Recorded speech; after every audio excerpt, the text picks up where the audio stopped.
Donc, fonction paire-impaire. Alors, comment ça fonctionne cette histoire? Alors, la plupart du temps, ce qu'on retient des fonctions paire-impaire, c'est ça et le dessin que je vais faire ici. Une fonction paire, c'est une fonction qui vérifie que quand vous mettez f de moins x ici, vous avez f de x pour tout x qui appartient, je vais dire, au domaine de définition de f. Donc je vais le mettre aussi là-bas. Si parce qu'attention, c'est pas pour tout x appartenant à R. Hein. Peut-être que votre fonction, elle n'est pas définie partout, quoi. Donc il y a un domaine de définition pour f, mais par contre, pour tout le domaine de définition de f, vous avez ça. Qu'est-ce que ça veut dire graphiquement d'avoir ça? Bah regardez, si je prends un x, imaginons que je prends x égale 1. Si vous prenez x égale 1, donc, je vais le faire ici, hein, si x vaut 1, que vaut moins x? X égale moins 1. Moins 1. Bah, moins x égale moins 1. Ok? Donc ça veut dire, regardez, je vais prendre 1 ici, je vais prendre moins 1 là, et apparemment, la formule qui est là, elle me dit quoi? Elle me dit que f de moins 1 est égal à f de 1. f de 1. Donc en fait, ça veut dire qu'apparemment, je vais mettre ici le résultat, les deux images ici sont les mêmes. D'accord? Donc là, vous avez f de 1 qui est égal à f de moins 1. C'est pas concret. Et vous faites ça à chaque fois. C'est-à-dire que maintenant, regardez, imaginons que vous prenez x égale 3. Oui, je la passe. X égale 3, donc moins x égale moins 3. Donc imaginons que je prenne, donc j'ai dit quoi, c'est 1 là, à peu près comme ça, hop, 3 là. Je fais pareil ici, hop, hop, hop, moins 3 là. Et allez, je vais décider d'une hauteur, n'importe laquelle. Je vais décider de celle-là, allez, hop, au pif. Et je décide que ça, c'est f de 3 et aussi f de moins 3 du coup. On est d'accord? Vu que les deux images sont les mêmes. Bah regardez, je ne sais pas si vous voyez ce que ça commence à dessiner en fait en termes de points. Enfin, j'espère que vous voyez un petit peu. Donc là, j'avais mes premiers points qui sont là, point qui est là. Et si vous continuez, imaginez que vous faites la même chose pour moins 2 et 2, vous allez peut-être avoir, je sais pas, tiens, je vais tricher un peu, je vais faire ça, tiens, allez. Je vais dire que f de 2 et f de moins 2, c'est ici. Regardez. Ouais, c'est possible. Comme ça. C'est possible, ouais, c'est possible, regardez. Là, je vais mettre moins 2 ici, 2 ici, mais ils ont la même image. Hop. Pas grave, ça arrive.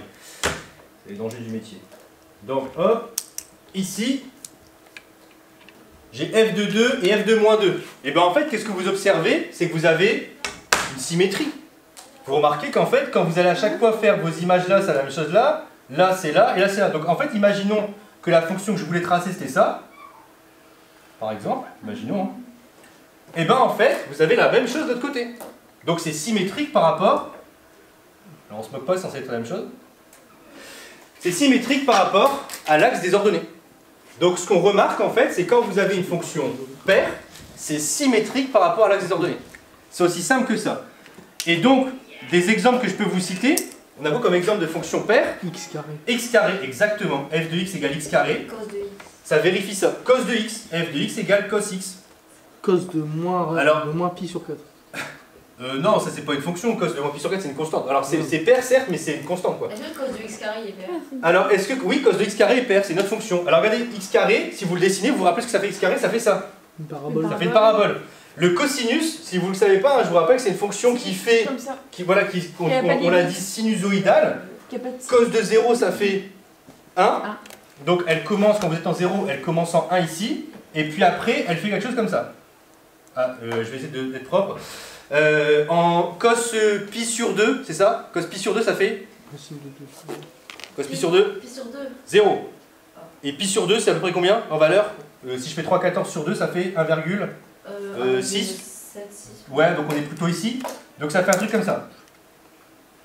Et après, en 3,14, ça revient là. Et vous avez du coup la même chose ici. Hop. Ah, et merde, c'est censé passer en moins 1 ici. Excusez-moi, ça ne vaut pas très bien, mais là c'est censé avoir, du coup, c'est censé être moins 1 là. Désolé, je galère complètement. Mais vous avez compris. Alors, l'avantage d'une fonction paire, c'est quoi? Quand vous avez une fonction paire, bah, vous tracez seulement d'un côté, dans les positifs, et vous avez la même chose par symétrie. Ok? Maintenant qu'on a compris ça, les fonctions impaires. Mais une fonction Bah, paire, c'est pas une symétrie centrale. Alors c'est une symétrie centrale, exactement. Parce que là, regardez maintenant, si je prends x égale 1 comme tout à l'heure là, x égale 1, moins x ça vaut moins 1. Mais regardez cette fois-ci ce que je vais vérifier. Regardez, je prends x égale 1 ici, pardon, x égale 1 là, et x égale moins 1 ici. Apparemment, cette fois-ci, qu'est-ce que je vérifie?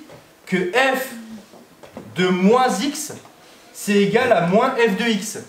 D'accord? Vous l'avez là? f de moins x c'est égal à moins f de x. F de moins 1, Donc, c'est moins... imaginons que f de 1 est là. D'accord? Imaginons que f de 1 est là. D'accord? Si f de 1 est ici. Moins f de 1. Donc si ça c'est f de 1, moins f de 1 est où? Bah, c'est la même chose mais de l'autre côté, ici. Donc apparemment c'est là. Là c'est moins f de 1. Ça.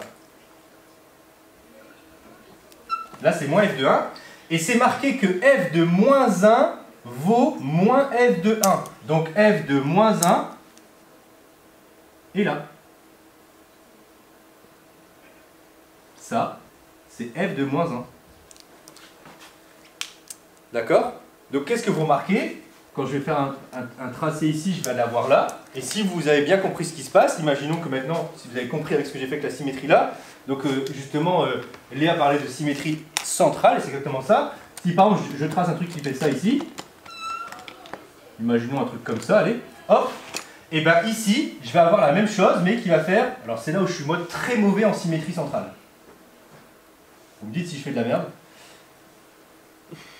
Monsieur Notiri, ce serait prof de 5e. T'as dit quoi?